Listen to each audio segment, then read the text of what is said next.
नमस्कार दोस्तों, मैं हूं एडवोकेट ब्रिजेश यादव, आपका अपना लीगल एडवाइजर। दोस्तों, आज की इस वीडियो लेक्चर्स के अंदर हम चर्चा करने वाले हैं, बात करने वाले हैं कि क्या आपने किसी बैंक या फिर एनबीएफसी से दोस्तों लोन ले रखा था और बैंक और एनबीएफसी के द्वारा बनाई गई किस्तों को आपने आगे चलकर रेगुलर मैनर में नहीं भरा, आपने उनकी ईएमआई को डिफॉल्ट करना स्टार्ट कर दिया और ऐसे में कहीं ना कहीं आगे चलकर आप एक लोन के डिफॉल्टर बन गए। दोस्तों, अब हुआ क्या, बैंक और एनबीएफसी ने अपने बकाया राशि की वसूली के लिए क्या किया, आगे चलकर आपके खिलाफ में मजिस्ट्रेट कोर्ट में कंप्लेंट फाइल कर दी। दोस्तों, अब कंप्लेंट फाइल करने से पहले जो कानूनी जो प्रक्रिया होती वो बैंक ने अपनाया, आपको लीगल नोटिस भी भेजी, आपको रिमाइंडर कॉल्स भी किए,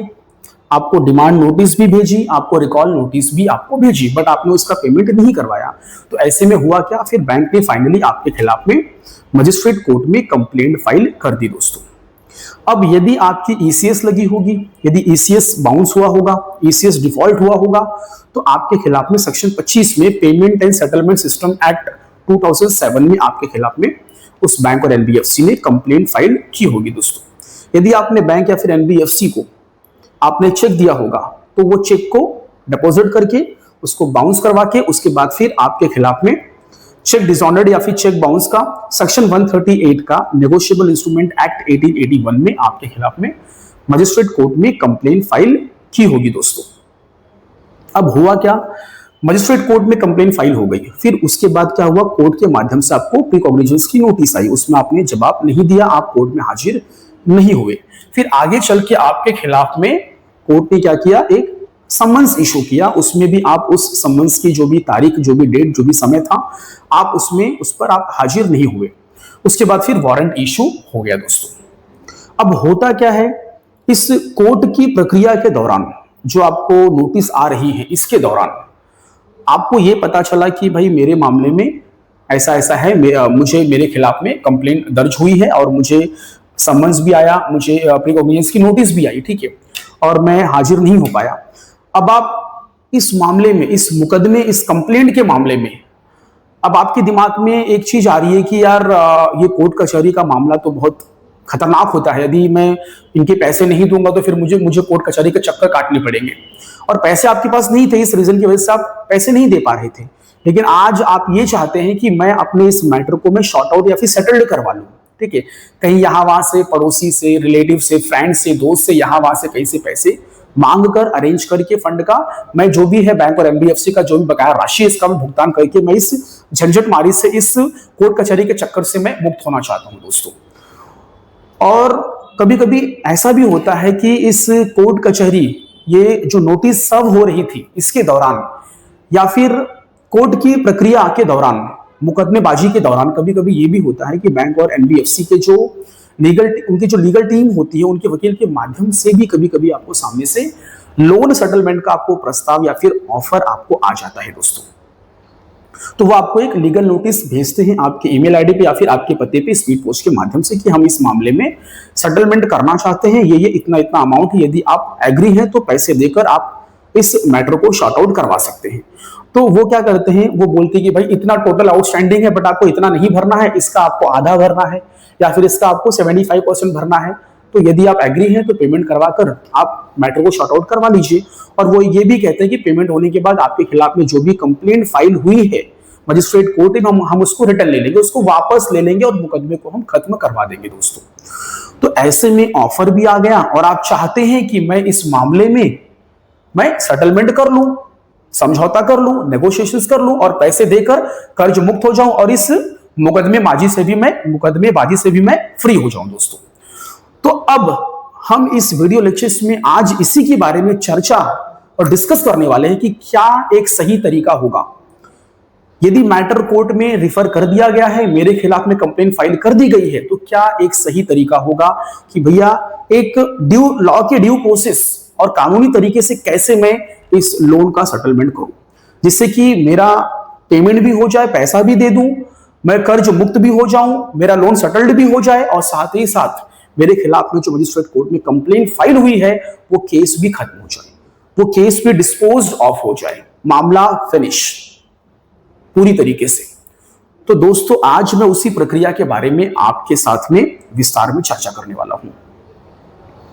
डियर फ्रेंड्स, यदि आप पहली बार मेरे इस वीडियो लेक्चर्स पे या फिर चैनल पर आ रहे हैं तो आपसे मेरा हम्बल रिक्वेस्ट है, यदि आपको मेरा ये वीडियो अच्छा लग रहा हो तो प्लीज मेरे इस चैनल को सब्सक्राइब करिए और साथ ही साथ मेरे इस वीडियो को लाइक भी करिए। और यदि मन में कोई क्वेश्चंस, कोई प्रश्न आ रहे हैं तो कमेंट सेक्शन में जरूर लिखिए दोस्तों, मैं उसका आपको जवाब दूंगा। सो डियर फ्रेंड्स, आइए हम लेक्चर्स को कंटिन्यू करते हैं। दोस्तों आमतौर पे होता क्या है, जब सेटलमेंट की बात होती है, जब मैटर कोर्ट में रिफर कर दिया जाता है, उस दौरान जब सेटलमेंट की बात होती है तो बैंक और एनबीएफसी ये कहते भैया आप मुझे इतने पैसे दे दीजिए और हम क्या करेंगे, आपका लोन का सेटलमेंट भी कर देंगे और आपका जो केस, जो मुकदमा जो दर्ज हुआ है उसको हम विड्रॉ भी कर लेंगे दोस्तों। तो डियर फ्रेंड्स, ये बस बातों से, मौखिक रूप से ओरली कि किसी बैंक के ऑफिसर ने आपको कॉल पे बोल दिया, किसी एजेंट ने आपको बस ऐसे ही आके आपको सामने से बोल दिया, तो उनके सिर्फ बोल देने से यदि आप पैसा दे देंगे, अपने लोन अकाउंट में आप पैसा डाल देंगे दोस्तों, तो ये एक सही तरीका नहीं होगा।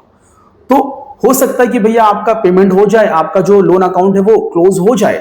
लेकिन उस मुकदमे का क्या होगा, वो कैसे खत्म होगा? क्योंकि उस बैंक और एनबीएफसी के पास ऑलरेडी इतने सारे मैटर्स पड़े हुए हैं कंप्लेन से रिलेटेड, उनको पैसा मिल गया बस काम खत्म। वो भूल जाएंगे कि भाई वहां पे इस व्यक्ति के खिलाफ में हमने कंप्लेन भी फाइल किया है, उस कंप्लेन को हमें रिटर्न लेना है, उसको हमें खत्म करवाना है, वो चीज वो भूल जाएंगे दोस्तों। तो आप ये चीज पे ध्यान नहीं देते हैं। वो ये भी कहते हैं कि पैसे दे दीजिए, जो समन्स आई है, जो वारंट आई है, जाने की जरूरत नहीं है, मैटर हम फिनिश करवा देंगे, आप पेमेंट करवा दीजिए बस। दोस्तों ये प्रक्रिया नहीं है, ये एक लीगल वे नहीं है दोस्तों। करना क्या है, यदि बैंक या फिर एनबीएफसी आपको सेटलमेंट का आपको प्रस्ताव ऑफर दे रही है तो उनसे सेटलमेंट का लेटर आप उनकी ऑफिशियल ईमेल आईडी से अपने ऑफिशियल ईमेल आईडी पे आप मंगवाइए कि भाई ये सेटलमेंट का लेटर है। या फिर यदि आप सामने से सेटलमेंट करवाना चाहते हैं, आप उनसे रिक्वेस्ट करना चाहते हैं, तो आप उनको सेटलमेंट का एक रिक्वेस्ट लेटर उनके ऑफिशियल ईमेल आईडी पे आप डालिए, या फिर आप स्पीड पोस्ट के माध्यम से उस लेटर को आप उनके रजिस्टर्ड ऑफिस पे आप जो रजिस्टर्ड एड्रेस होगा, जो कॉर्पोरेट ऑफिस होगा, वहां पे आप भेजिए दोस्तों, उसमें आपको जवाब मिल जाएगा। तो इस तरीके से ये प्रक्रिया है पूरा। यदि आपको सेटलमेंट का लेटर वो भेजते हैं आपके ऑफिशियल ईमेल आईडी पे, उनके ऑफिशियल ईमेल आईडी के माध्यम से, तो आपको उस सेटलमेंट के लेटर को आपको एक बार क्रॉस वेरीफाई करवाना है। जो भी बैंक और एनबीएफसी होगी, उनकी जो कस्टमर सपोर्ट जो होगा, वहां पे कॉल करिए, आप उनको पूछिए कि क्या इस फला इस लोन अकाउंट में, इस लोन अकाउंट के अंदर क्या कोई सेटलमेंट का लेटर इशू किया गया है क्या? या फिर आप जो बैंक या फिर एनबीएफसी की जो ऑफिशियल ईमेल आईडी होगी, उसको आप सेटलमेंट का लेटर उनको दोबारा वापस से रिवर्स आप भेजकर उनसे क्रॉस चेक कर सकते हैं कि क्या ये सही है, जेन्युइन है। या फिर आप ब्रांच में विजिट करके आप उनको दिखाइए क्या ये सही है, क्या ये जेन्युइन है। यदि वो बोलेंगे सब कुछ ओके है तो ठीक है दोस्तों। तो देखिए क्या होता है, आपके खिलाफ में समन्स, वारंट इशू हुआ है, तो दोस्तों करना क्या है, यदि आप इस सेटलमेंट की प्रक्रिया को बाहर कर लेंगे दोस्तों, तो थोड़ा सा रिस्की है। रिस्की मतलब कि बैंक एनबीएफसी को पैसा दे दिए, क्या गारंटी है कि बैंक और एनबीएफसी आपके कंप्लेंट को, आपके मुकदमे को जो आपके खिलाफ में किया गया है उसको वो विड्रॉ कर लेगी, उसको पीछे ले लेगी, खत्म करवा देगी? क्या गारंटी है दोस्तों? तो मेरा ये कहने का मतलब है कि भैया यदि आपके खिलाफ में कोई समन्स, वारंट इशू हुआ है तो उस पर्टिकुलर कोर्ट में जाइए, सेटलमेंट का जो लेटर आपको मिला है वो लेके जाइए और उस कोर्ट में हाजिर होकर अपने वकील के माध्यम से, और बैंक वाले के भी वकील वहां पे होंगे, तो सामने उस तारीख पे आप वहां पे अपनी बात रखिए कि सर मुझे सेटलमेंट का ये लेटर मिला है और इस मामले में मैं सेटलमेंट करना चाहता हूं, समझौता करना चाहता हूं, बैंक ने मुझे ऑफर दिया, या फिर मैंने बैंक को रिक्वेस्ट लेटर डाला था, उन्होंने मेरे रिक्वेस्ट लेटर को एक्सेप्ट किया है, या फिर अगर सेटलमेंट की बात छोड़ दीजिए, अगर यदि आप पूरे पैसे देना चाहते हैं तो मैं इस मामले में पूरे पैसे में देने के लिए तैयार हूं। ठीक है, तो आप कोर्ट के सामने, कोर्ट के समक्ष आप अपनी हाजिरी लगाइए दोस्तों। तो वहां पे बैंक और एनबीएफसी के भी वकील होंगे और आपके भी वकील होंगे, और जो प्रिसाइडिंग, जो मजिस्ट्रेट साहब होंगे, उनके सामने अपनी बातों को आप रखिए कि इस मामले के अंदर मैं पेमेंट करना चाहता हूं या फिर सेटलमेंट करना चाहता हूं, ये सेटलमेंट लेटर है। ठीक है, तो वो उनके वकील वहां से बोलेंगे हाँ ठीक है सर, हम एग्री हैं, पैसे हमें दिलवा दिया जाए, हम इस मामले में सेटलमेंट करना चाहते हैं। ठीक है, यदि आपके खिलाफ में वारंट इशू हुआ रहेगा तो आप वहीं पर एक वारंट कैंसिलेशन का एप्लीकेशन भी लगवा दीजिए, आपका वारंट भी कैंसिल हो जाएगा दोस्तों। साथ ही साथ जब दोनों पार्टी एग्री हो गई तो वहां पे होगा क्या, मजिस्ट्रेट साहब के समक्ष में एक एप्लीकेशन जाएगी दोस्तों बीएनएसएस भारतीय नागरिक सुरक्षा संहिता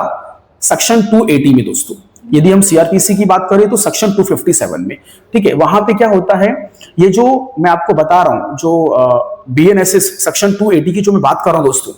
ये कहता है कि भैया कंप्लेंट को विड्रॉ करना, परिवाद को पीछे लेना, मतलब कि कंप्लेंट को विड्रॉ करना दोस्तों। तो इसमें क्या होता है, आपको मजिस्ट्रेट साहब के सामने आपको दोनों जन को मिलकर आपको एक पिटीशन फाइल करनी होती है। आपको उसके अंदर बताना होता है कि पार्टी ने मुझे पैसा दे दिया है, ठीक है, और हम एग्री हैं, हम सेटलमेंट या फिर समझौता कर रहे हैं, हमें पैसा मिल गया है, इस मामले को अब हम आगे चलाना नहीं चाहते हैं। ऐसा वो जो कंप्लेनेंट जो परिवादी है वो वहां पे क्या करेगा, पिटीशन फाइल करेगा, ठीक है। तो आप वहीं कोर्ट के समक्ष ही वहीं पर ही आप पेमेंट करिए, यदि चेक है तो चेक दीजिए और वहीं पर अपने मैटर को सामने ही शॉर्ट आउट करके ले लीजिए दोस्तों। तो उसमें क्या होता है, पिटीशन फाइल होती है, एप्लीकेशन फाइल होता है दोस्तों, बीएनएसएस 280। और दोस्तों ये जो सेक्शन 25 या फिर सेक्शन 138 का जो मामला है, ये एक कंपाउंडेबल एक मामला है दोस्तों, कंपाउंडेबल ऑफेंस। इसमें आराम से आसानी से समझौता, नेगोशिएशन, कॉम्प्रोमाइज एकदम आसानी से हो जाता है दोस्तों, क्योंकि यहां पे जो केस चलता है वो समरी ट्रायल वाला केस है, समरी ऑफेंस है दोस्तों। मतलब यहां पे क्या होगा, जो मैक्सिमम जो सजा है, जो पनिशमेंट है वो 2 साल का है। तो यदि कोई भी किसी मामले में यदि पनिशमेंट बिलो 2 इयर्स का होता है तो वो समरी केस में उसको क्लासिफाई कर दिया जाता है दोस्तों। तो इसमें क्या होता है, आसानी से जो कंप्लेनेंट जो परिवादी है वो आसानी से अपने कंप्लेंट को वो विड्रॉ कर सकता है, सिर्फ एक एप्लीकेशन लगाकर बिफोर द मजिस्ट्रेट कोर्ट। और मजिस्ट्रेट साहब को हमें कन्विंस करना होता है, हमें वहां पे अपने पॉइंट्स को रखना होता है, ग्राउंड्स को रखना होता है कि किस ग्राउंड्स पर मैं इस केस को विड्रॉ कर रहा हूं। भैया मुझे पैसे मिल गए, खत्म, दैट्स इट, ओके। तो बिफोर द मजिस्ट्रेट दोनों पक्षों के वकील खड़े होंगे और वहां पे पिटीशन लगाएंगे, ठीक है, वहां पे अपनी एप्लीकेशन, अपनी अर्जी देंगे, इस मामले में हमें पैसा मिल गया है और अब हम इस केस को आगे नहीं चलाना चाहते हैं, ठीक है, हमारा आपसी समझौता हो गया है, सेटलमेंट हो चुका है, नेगोशिएशंस हो गया है, ठीक है। इस तरीके से आप उनके समक्ष में एप्लीकेशन लगाइए और आर्गुमेंट करिए दोस्तों। तो फिर होगा क्या, मजिस्ट्रेट साहब इस मामले में क्या करेंगे, ऑर्डर करेंगे कि भैया ये जो व्यक्ति है, जो जिसको आरोपी बनाया गया था, जो अक्यूज, जो अभियुक्त था, इसको हम क्या करते हैं,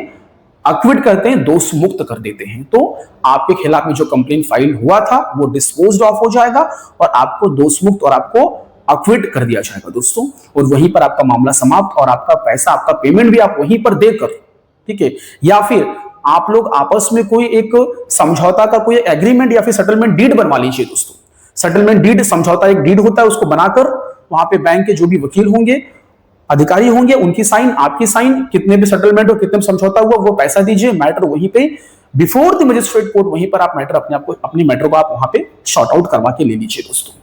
क्योंकि होता क्या है, देखिए कानूनी प्रक्रिया अलग है और कोर्ट के बाहर आप जो पैसे दे रहे हो, जो समझौता करवा रहे हो, ठीक है, वो अलग है। तो यदि मामला आपका कोर्ट में भेज दिया गया है तो मामले को कोर्ट के माध्यम से ही समाप्त करवाइए, तो आपके लिए बहुत बढ़िया और अच्छा होगा दोस्तों। क्योंकि बैंक और एनबीएफसी तो यही कहती है कि भैया पैसे दे दीजिए, आपको समन्स पे नहीं जाना है, वारंट पे नहीं जाना है, हम सब देख लेंगे, हम आपका केस खत्म करवा देंगे, ऐसा वो कहते हैं दोस्तों। लेकिन बहुत सारे मामलों में ऐसा देखा गया है कि पैसा देने के बाद भी जो कंप्लेंट है वो कंटिन्यू चलती रहती है, समन्स आया, वारंट आया, तारीख पे तारीख चलती रहती है और आपके खिलाफ में क्रिमिनल रिकॉर्ड्स ऐसे ही बना रहता है दोस्तों। तो डियर फ्रेंड्स, आपको करना क्या है, वेरी सिंपल, जो भी चीजें हैं, जो भी पैसा आपको देना है, आप एक समझौते का एग्रीमेंट बनवाइए, सेटलमेंट का एक डीड बनवाइए, आप उस डीड को बिफोर द मजिस्ट्रेट कोर्ट पेश करिए, आप वहां पे एप्लीकेशन लगाइए, ठीक है, कि भाई इस परिवाद को, इस कंप्लेंट को, जो कंप्लेनेंट है वो रिटर्न ले रहा है, ठीक है, अंडर दी बीएनएसएस सेक्शन 280 दोस्तों। क्योंकि उसमें यह बताया गया कि भैया कि कैसे कंप्लेंट को विड्रॉ किया जाता है, वो इसका राइट्स है दोस्तों। क्योंकि यहां पे जो मामला है वो समरी ट्रायल है दोस्तों, और यहां पे जो मैक्सिमम जो पनिशमेंट है वो 2 साल का है। तो यहां पे आसानी से, और ये पूरा मामला जो है ये एक कंपाउंडेबल वाला मामला, एक समझौता योग्य, एक कॉम्प्रोमाइज वाला मामला है दोस्तों। इसमें आसानी से मैटर शॉर्ट आउट हो जाता है। तो बस मेरा यही कहना है भैया, आप मजिस्ट्रेट कोर्ट से एक ऑर्डर निकलवा लीजिए बस, कि आपका मामला सेटल्ड हो चुका है, मामला खत्म, केस डिस्पोज्ड ऑफ, एक ऑर्डर निकलवा लीजिए बस। ऑर्डर निकलवा लेंगे तो आपका मामला वहीं पे समाप्त हो जाएगा दोस्तों, और आप कर्ज मुक्त भी हो जाएंगे और आप उस आरोप से आरोप मुक्त भी हो जाएंगे, आप वहां से अक्विटल दोष मुक्त हो जाएंगे। तो सारी चीजें खत्म, फिर दोबारा वापस से आपको कोर्ट में जाना नहीं है और आपका जो मैटर है वो कोर्ट रिकॉर्ड्स में से वो निकल जाएगा, वहां से कोर्ट रिकॉर्ड्स में से वो खत्म हो जाएगा दोस्तों। सो डियर फ्रेंड्स, ये पूरा प्रक्रिया, ये पूरा प्रोसेस था कि कैसे आपको कानूनी तरीके से आपको अपने लोन अकाउंट को आपको सेटल्ड करना है यदि आपका मामला मजिस्ट्रेट कोर्ट में रिफर कर दिया गया है दोस्तों। तो ये पूरा तरीका था दोस्तों। तो डियर फ्रेंड्स, मेरा ये लेक्चर यहीं पे समाप्त हुआ। आप लोगों ने इतना समय दिया, आप लोगों का बहुत बहुत धन्यवाद दोस्तों। Thank you so much. जय हिंद, जय भारत।